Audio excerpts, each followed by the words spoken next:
focused, man.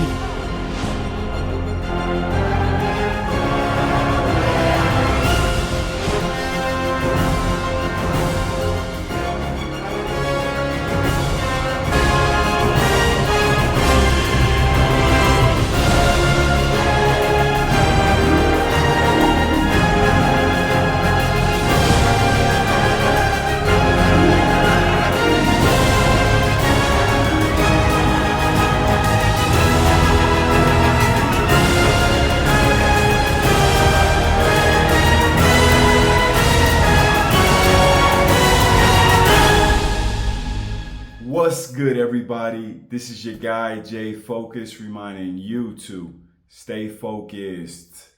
So today, I've just been on the continent for 90 days, 3 entire months that I have not left Africa.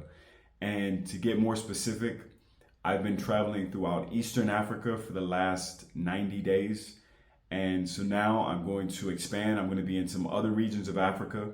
You're going to see me moving around to new places. So if you're already liking the content, stay tuned. You're going to see that coming.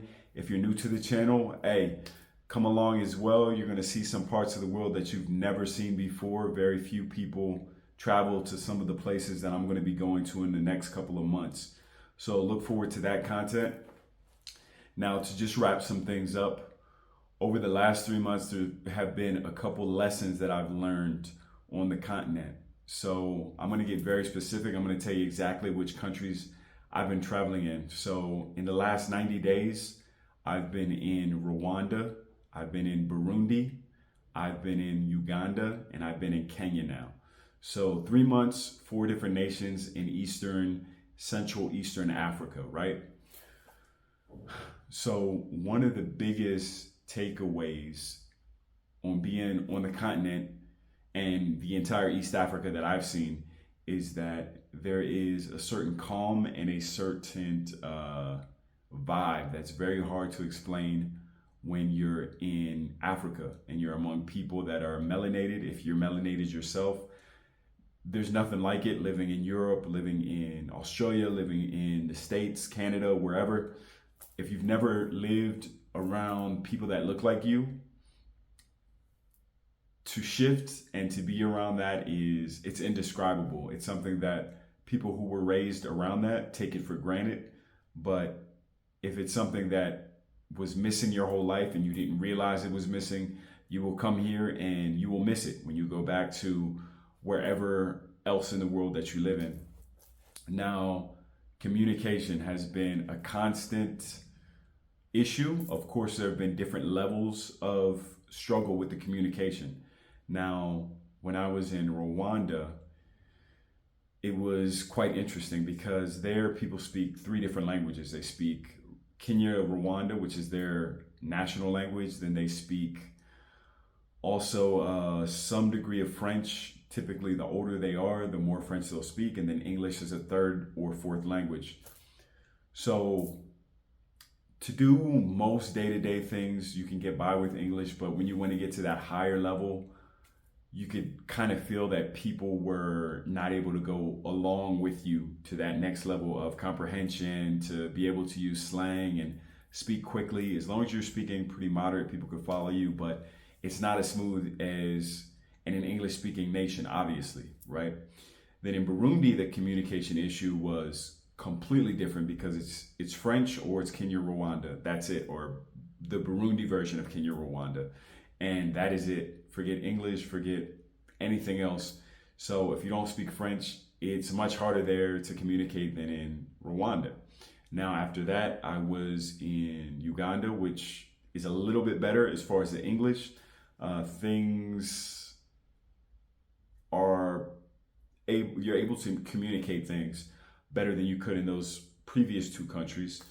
But at the same time, it's hard for you to understand people sometimes. So even though they're speaking English, the accent can be super, super thick.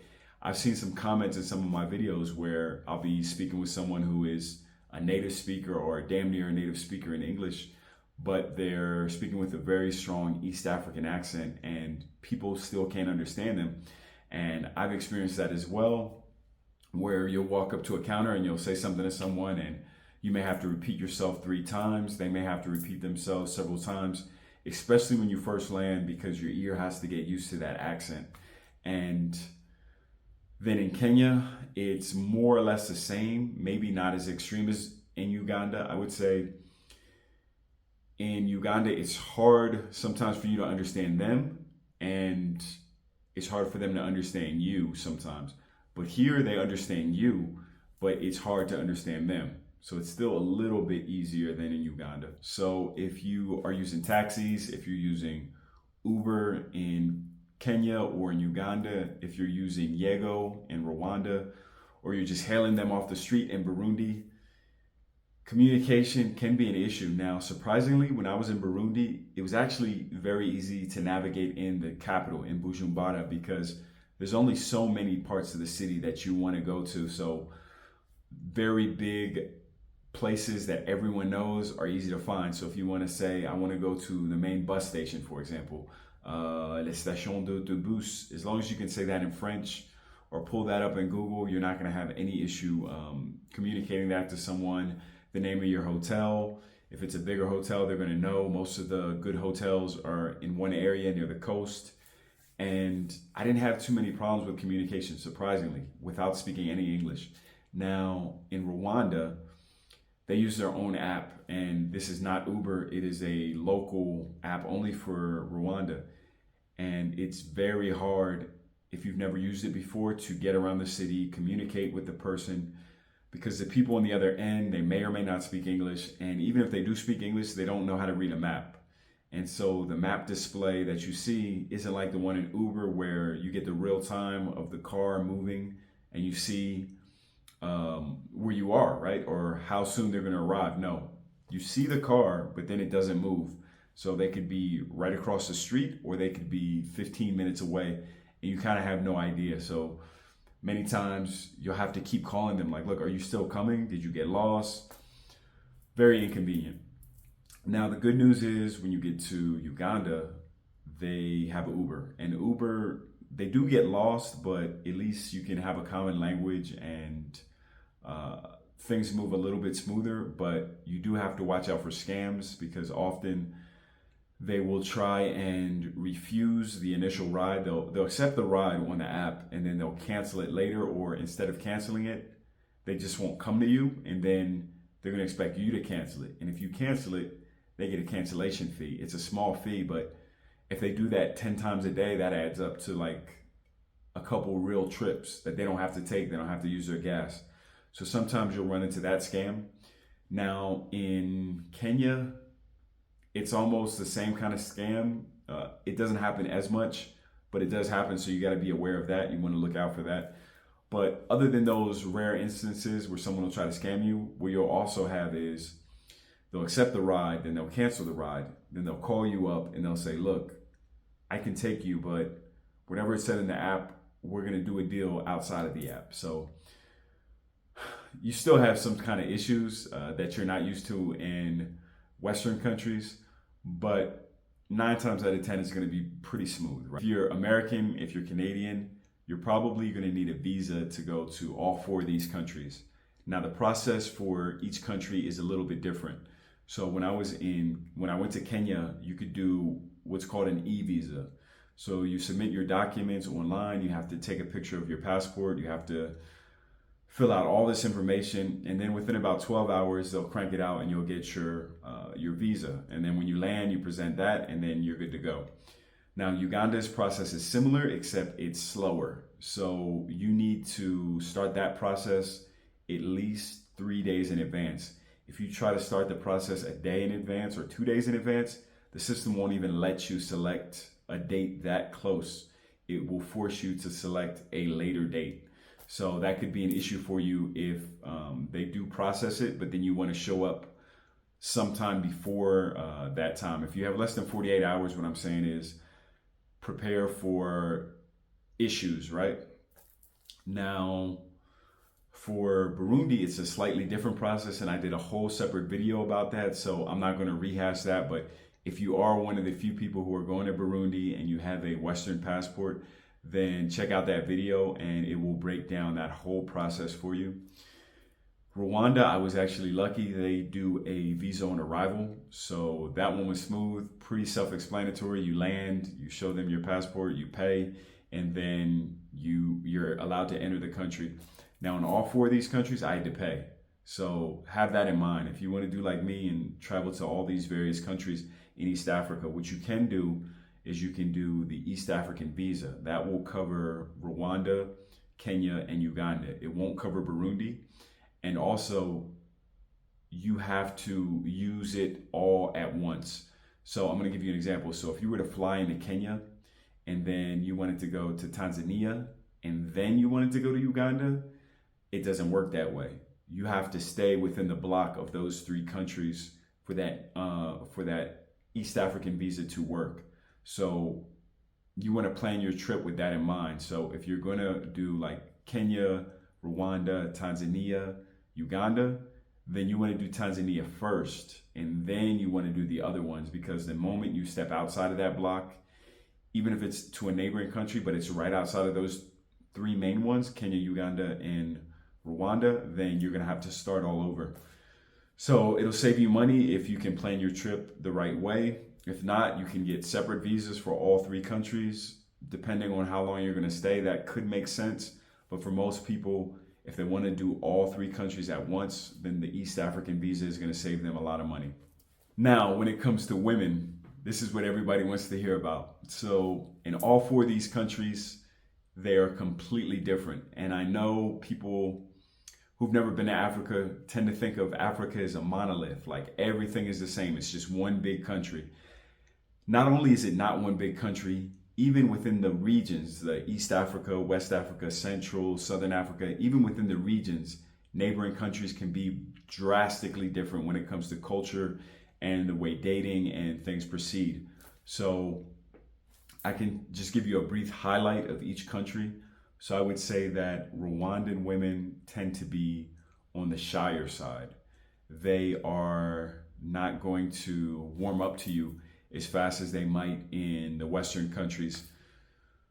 So it can be a little challenging perhaps to gauge what their level of interest is, because they're not showing you the kind of signs that they might show you in Western countries.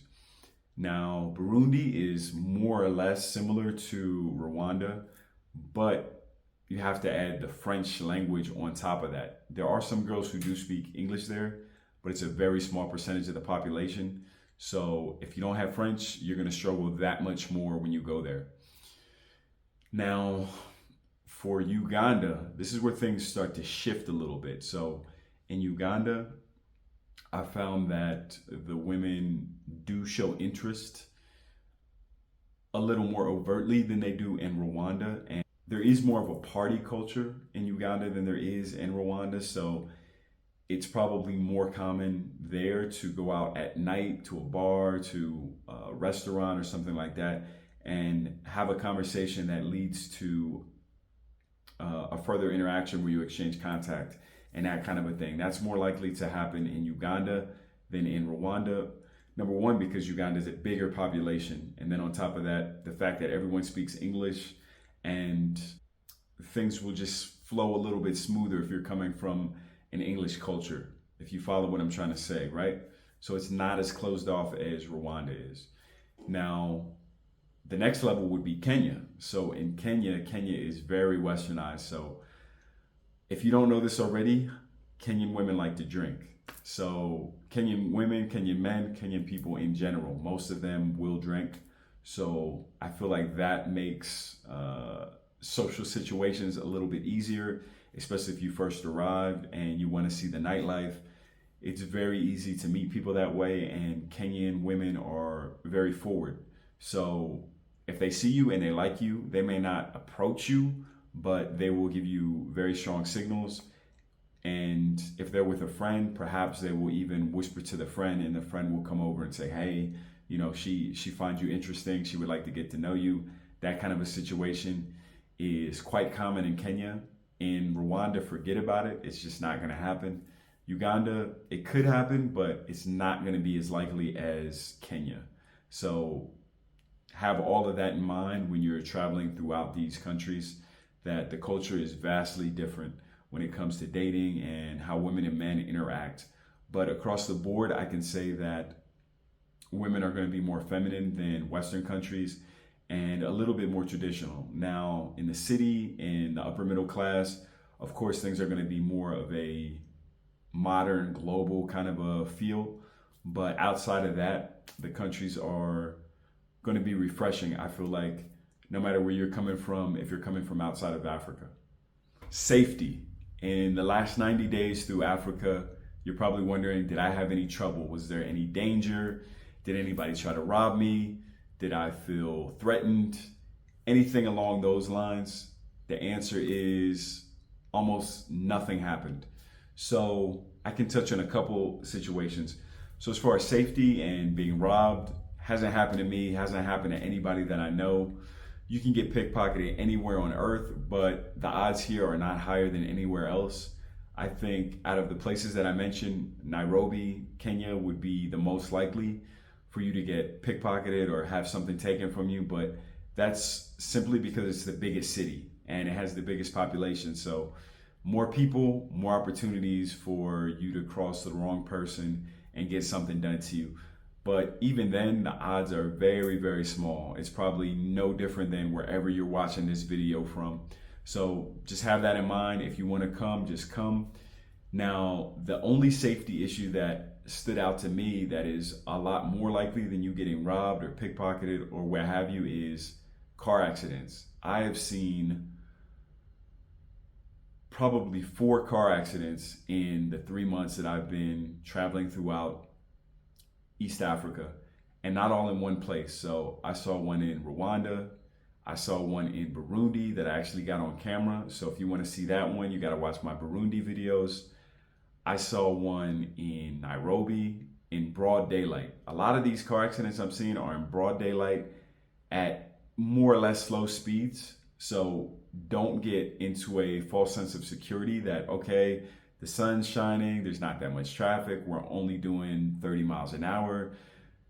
Who's going to crash at 30 miles an hour? Plenty of people will crash at 30 miles an hour. Many of the cars, the taxis, the Ubers that I've been riding in, they do not have good seat belts in the back of the car. So, you're taking a risk. But if there are seat belts in the car, I would use them because you just never know. Do not get too comfortable out here. And beyond the car safety, motorcycle safety, I have to mention this as well. So you don't see this in Burundi, but in Rwanda and Uganda, it's huge to get around on motorcycles, motorcycle taxis, right? So you stop, these young guys, they let you hop on the back, they give you a ride to wherever you're going, and it's super duper cheap, right? It's an efficient way to get around when there is a lot of traffic and cars are stuck at bottlenecks. But the flip side is it's crazy dangerous. I've seen the aftermath of somebody who had gotten into a motorcycle accident at slow speed during the day. It can just happen anytime. You're never safe on a motorcycle taxi. It's the least safe way to travel. But, people want to take the risks that they want to take. But if you do it with a helmet. In Rwanda, at least, they make it a law that you have to wear a helmet. So every driver that you see who's a legal driver, they're going to have an extra helmet for you. So if you got to do it, that would be the way that I would travel. In Uganda, you are really rolling the dice as far as your safety. I mean, it can be an adrenaline rush if you want to live that life, if you're all about that. But I don't know if it's worth it for most people to save a couple bucks, save a couple minutes. But, if you fall and go splat on the pavement and you hit your head, you're going to be in that Ugandan healthcare system for who knows how long. So weigh that and make your decision, right? So throughout East Africa, I've also been doing a lot of border crossings. So real quick, I'm going to break that down for you. I've crossed the border by land from Rwanda into Burundi. And you can see a little bit about that in another video that I did. But I will tell you that it was somewhat corrupt at that border. They did try to get some money from me, and it was one of the officials. The ones that had to check my baggage. So the ones that go through security, make sure you're not carrying anything dangerous, illegal, etc. they didn't say it directly to me, but they said it to the person that I was with. Hey, if you want to get your bag, you're going to have to pay X amount of money. And luckily, I kind of poker faced and got my way through that situation, but it could have ended up way worse. And, you know, you're stuck. You're at a border. This is a guy, he's got his hand out. What do you do? Especially when you've got a bus that's about to leave in a couple minutes. So that only happened to me in Burundi. Well, going into Burundi, leaving Rwanda. At the border from Rwanda, no, and the border from Uganda going into Kenya, that one was actually very efficient. I was shocked at how quickly we moved from Uganda into Kenya. So you're in one building, they stamp you out of Kenya, and then literally 2 meters away is the next window, and they stamp you right into Kenya. And it was very smooth. I was very impressed how smooth that worked, and we were on our way. But I will say that going from Uganda into Rwanda was a lot slower. I want to say that one took about an hour, maybe a little bit more, just because of the bottleneck that there was. And you had to go from one building, then you had to cross, and you had to go to another building, then you had to get your luggage again, and you had to drop it off. And the Kenya-Uganda border, it was all smooth. Everything just kind of slid through, and they checked it, but they scanned it on machines, and it just made life so much easier. So if you're traveling around the region, just know that every border is not going to be the same times, efficiency, level of corruption, or whatever. It varies across the board. When it comes to the cost of living and the prices, they're also going to fluctuate quite a bit through each East African country. I would say that the best value for money that I've seen, it's a toss-up. It's either going to be Rwanda or it's going to be Kenya. Uganda is, at this moment in 2023, when I'm recording this video, not going to be a very good value for money when it comes to housing, number one. So in Kampala, in the capital of Uganda, there's more or less only 1 or 2 areas around Kololo and near Acacia Mall that you would want to stay in and have a Western style accommodations. And because of that fact, I feel like the owners, the Airbnbs, etc., they charge a high premium for very low to low moderate quality. Now, if you flip that to Nairobi, Nairobi has several areas that are very modern, and the prices are very good, and you're really getting good value for money. So you feel like you're staying in a place that could be in the States, but you're paying East African prices. Now, in Uganda, you're paying East African prices, but you're getting a much lower standard of living. And that's what I experienced consistently when I was traveling around Uganda, not only in the capital, but also in some other cities. Now, in Rwanda, you are going to get a very good value for money as well. When it comes to housing, when it comes to food, when it comes to most things. Now, transportation, that one is actually very high for the region. So I'll say if I wanted to drive around from, I don't know, let's say for 20 minutes, a 20-minute ride in Nairobi would probably cost me around $4. A 20-minute ride in Rwanda, in Kigali, would cost me around $10. So that adds up. Think of that day after day after day after day. That's significant, you know, more than double sometimes. So with that in mind, I would say that I do kind of have to give the crown to Nairobi for value, but the food in Rwanda was a little bit cheaper. So now I'm confused. It's so close that it's really going to depend on each individual. But I'd say for value in East Africa, look no further than those 2 countries, Rwanda and Kenya. Now, Burundi, I guess it would be similar to Rwanda as far as food prices and transportation. Transportation actually was a little bit cheaper in Burundi. Now, accommodation was high. Accommodation was very, very high. With that being said, I would have to rank Burundi and Uganda much lower value for money than Kenya and Rwanda. Now I got to talk about the weather, because most people, they want to know, how am I going to dress when I come to East Africa? Now that is a question that is going to depend on where you go in East Africa, because Kigali has very different weather than Nairobi. So Nairobi actually has a very seasonal climate, and it can be cold one day, warm the next day, sunny, rainy, sometimes all in the same day. And if you go in June, July, August, it's very, very cold. At nighttime, you're gonna bundle up, like seriously. And in Rwanda, it's the opposite. In June, July, August, this is actually the summer months. These are the driest months. This is the best time to go.